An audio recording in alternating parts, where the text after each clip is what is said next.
வணக்கம் நண்பா. இது உங்கள் ரெஸ்லிங் தமிழ் விகே. இன்னைக்கு வீடியோல நம்ம பார்க்க போறது என்னன்னா, நேத்து நடந்த ஃப்ரைடே நைட் ஸ்மாக்டவுன்ல நம்மளுடைய பிளட் லைன் டீம் பண்ண செக்மெண்ட் உண்மையிலுமே வேற லெவல்ல இருந்துச்சு. இதுல நம்மளுடைய ராக் வந்து ஒரு மேட்ச கன்ஃபார்ம் பண்ற விதமா சொல்லியிருப்பாரு. அதாவது கோடி, நீ வந்து என்ன சேலஞ்ச் பண்ணியிருக்க. அதுவும் 1 on 1 மேட்ச்சுக்கு என்ன சேலஞ்ச் பண்ணியிருக்க.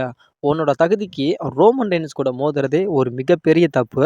இதுல நீ என்ன வேற சேலஞ்ச் பண்ணியிருக்க. என்ன சேலஞ்ச் பண்ணி நீ ஒரு மிகப்பெரிய ஒரு தப்ப பண்ணிட்ட கோடி அப்படின்னு நம்மளுடைய ராக் சொல்லியிருப்பார். சொல்லிட்டு நம்மளுடைய ராக் வந்து ஒரு மேட்ச சொல்லியிருப்பார். அதாவது ரோமன் ரெய்ன்ஸும் நானும் உன் கூட மோதுறோம். அதாவது ஒரு டாக் டீம் மேட்சா நான் மோதுறோம் அப்படின்னு நம்மளுடைய ராக் சொல்லியிருப்பார். அதாவது செத் ரோலின்ஸும் நீயும் ஒ ஒரு டீமாவும், நானும் ராக்கும் ஒரு டீமாவும் ரெசல்மேனியா 40யோட நைட் 1ல நாங்க மோதுறோம் அப்புட்ன்னு சொல்லியிருப்பாரு. இந்த மேட்ச்ல விதிமுறைகள்லாம் மிக கடுமையாக இருக்கும் கோடி அப்புட்ன்னு சொல்லியிருப்பாரு. அதாவது ரெசல்மேனியா 40ல நைட் 1ல ரோமன் ரெய்ன்ஸும் நானும் இந்த மேட்ச்ல நாங்க தோத்துட்டோம் அப்படின்னா, ரெசல்மேனியா நைட் 2ல நடக்கப்போற ரோமன் ரெய்ன்ஸ் விசஸ் கோடி மேட்ச்ல அதாவது Roman Reigns Cody undisputed universal champions மேட்ச்ல எங்களோட பிளட் லைன் மெம்பரோட எந்த ஒரு இன்வால்வ்மெண்ட்டும் இந்த மேட்ச்ல இருக்கிறதுக்கு வாய்ப்பு கிடையாது. அப்படி ஒருவேளை இந்த டாக் டீம் மேட்ச்ல நீங்க தோத்துட்டீங்க அப்படின்னா, ரெசல்மேனியா 40ல நடக்கப் போற ரோமன் ரெய்ன்ஸ் விசஸ் கோடி மேட்ச்ல எங்களோட பிளட் லைன் மெம்பரோட எல்லாரோட இன்வால்வ்மெண்ட்டும் இதுல இருக்கும். ஏன் இந்த மேட்ச்ல என்ன வேணுமாலும் நடக்கலாம். ஏன் நானே ஏதாச்சும் பண்ணலாம். இல்ல ஜிம்மி ஊசோ கூட ரெஃப்ரியா வரலாம். சோலோ சிக்காவ கூட உன்ன அட்டாக் பண்ணலாம். இதுல எந்த விதமான சேஞ்சஸ்னாலும் நடக்கலாம். அப்படின்னு நம்மளுடைய ராக் சொல்லியிருக்காரு. ஆனா, ராக் சொன்னது ஓகே தான். ஆனாலும் இந்த மேட்ச்ல ஃபர்ஸ்ட்டு ராக் வின் ராக் டீமும் வின் பண்ணுமா? இல்ல கோடி டீம் வின் பண்ணுமா? அப்படிங்கிறதே ஒரு மிகப்பெரிய ஒரு டவுட்டா போய்க்கிட்டு இருக்கு. நம்மளோட ரோமன் ரெய்ன்ஸ் நினைக்கிறது என்னன்னா, என்னதான் ஹெட் ஆஃப் த டேபிளா ராக் இருக்கிறேன் அப்புட்ன்னு சொன்னாலும், ஏன் ராக் வந்து எனக்கு மேல இருக்கிறேன் அப்புட்ன்னு சொன்னாலும், WWE பொறுத்தவரைக்கும் நான் தான் ஹெட் ஆஃப் த டேபிள். அதாவது ராக் வந்து ஹாலிவுட்ல என்னதான் மிகப்பெரிய ஸ்டாரா இருந்தாலும், எவ்வளோ பெரிய இதா இருந்தாலும் சரி, WWE நான் தான் மிகப்பெரிய ஸ்டார். நான் தான் ஹெட் ஆஃப் த ட்ரைபிள். எனக்கு ராக் இக்னாலஜ் பண்ணணும் அப்படிங்கிற மாரி தான் நம்மளுடைய ரோமன் ரெய்ன்ஸ் சொல்றாரு.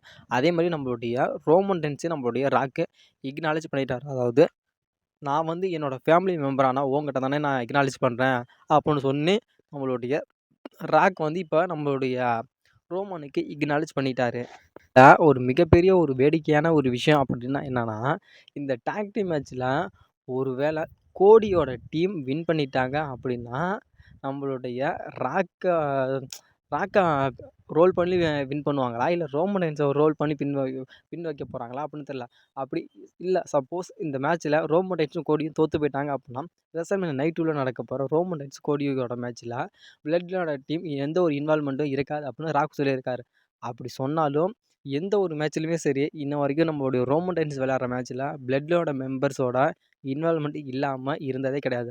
ஆனாலும் இந்த மேட்ச்லயும் கண்டிப்பா இருக்கும். ஏன்னா சொல்றத சொல்லலாமே தவிர, ஆனா பிளட் லைன் டீமோட இன்வால்வ்மெண்ட் இருக்காம இந்த மேட்ச்ச ரோமன் ரெய்ன்ஸால கம்ப்ளீட் பண்ணவே முடியாது.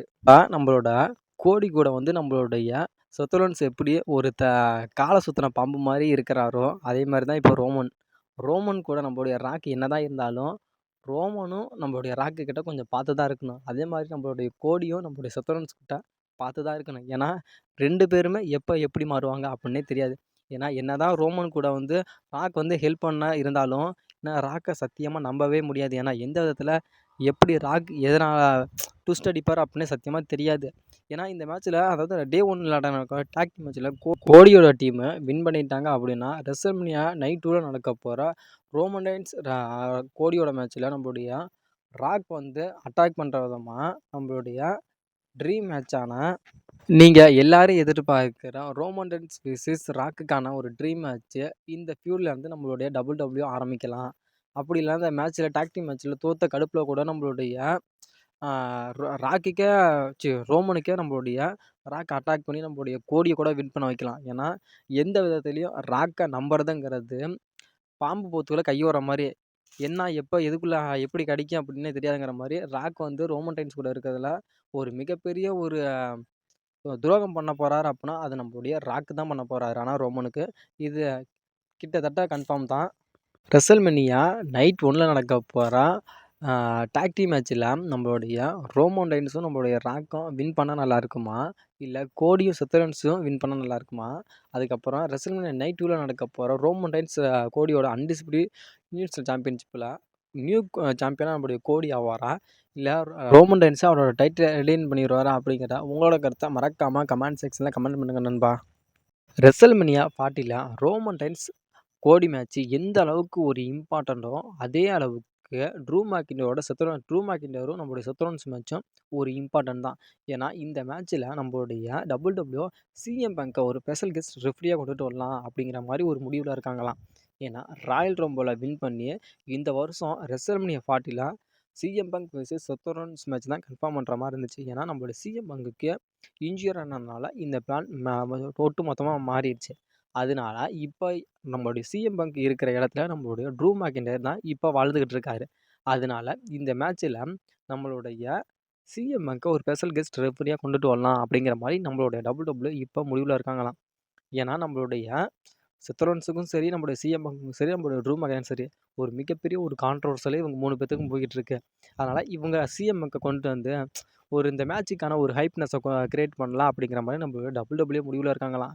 அப்படி இல்லைன்னா, ரெசல்மேனியா 40யோட ஒரு மிகப்பெரிய ஒரு எப்படின்னா, மூவ்மெண்ட் நம்ம சிஎம் பங்க் வச்சு கிரியேட் பண்ணலாம். அதாவது ஆடியன்ஸ பார்த்து ஒரு ஸ்பீச் குடுக்குற மாரி, அப்படி இல்லாட்டி கமெண்ட்ரி பண்ற மாரி, அப்படி இல்லனா இந்த மேட்ச்ல வந்து ஒரு ஸ்பெஷல் கெஸ்ட் ரெஃப்ரியா கொண்டுட்டு வர மாரி. ஆனா, இந்த வருஷத்தோட ரெசல்மேனியா 40ல சிஎம் பங்குக்கு ஏதாவது ஒரு செக்மெண்ட்டா நம்மளுடைய WWE கண்டிப்பா குடுத்துருவாங்க. எதுக்கு இந்த மேட்ச்ல வந்து சம்மந்தம் இல்லாம சிஎம் பங்க கொண்டு வந்து ஸ்பெஷல் கெஸ்ட் ரெஃப்ரியா கொண்டுட்டு வராங்க அப்படின்னா, இந்த மேட்ச்ல ஆல்மோஸ்ட் வந்து நம்மளுடைய ட்ரூ மெக்கின்டன் தான் நியூ வேர்ல்டு சாம்பியன் ஆவார் அப்படின்னு சொல்லப்படுது. ஏனாலும் இந்த மேட்சுக்கான ஒரு ஹைப்னஸ் குடுக்கணும் அப்படின்னா, நம்மளுடைய சிஎம் பங்க் வந்து இந்த மேட்ச்ல ஒரு ஸ்பெஷல் கெஸ்ட் ரெஃப்ரியா கொண்டுட்டு வந்தா தான், அந்த அளவுக்கு ஒரு அந்த மேட்ச் பார்க்கறதுக்கு கொஞ்சம் விறுவிறுப்பா இருக்கும். அப்படிங்கிற ஒரே காரணத்துக்காக நம்மளோட WWE வந்து இப்ப நம்மளுடைய சிஎம் பங்க ஸ்பெஷல் கெஸ்ட் ரெஃப்ரியா கொண்டுட்டு வராங்க. செத்ரோன்ஸுக்கும் நம்மளுடைய ட்ரூ மேக்கினருக்கும் வேர்ல்டு ஹெவிவெயிட் சாம்பியன்ஷிப் மேட்ச்ல நம்மளுடைய சிஎம் பங்க ஸ்பெஷல் கெஸ்ட் ரெஃப்ரியா வரது எத்தன பேத்துக்கு புடிச்சிருக்கு, புடிக்கல அப்படிங்கிறத உங்களோட கருத்த சொல்லுங்க. அப்படி இல்ல இந்த மேட்ச்ல சிஎம் பங்க் வந்து ஸ்பெஷல் கெஸ்ட் ரெஃப்ரியாலாம் இருக்க வேணாம். இல்ல வேற ஏதாச்சும் பண்ணா நல்லாயிருக்கும் அப்டின்னாலும் உங்களோட கருத்த மறக்காம சொல்லுங்க நண்பா. ஏன்னா, நீங்க என்ன ஆசைப்படுறீங்க அப்படிங்கிறத நானும் கொஞ்சம் தெரிஞ்சுக்கிறேன்.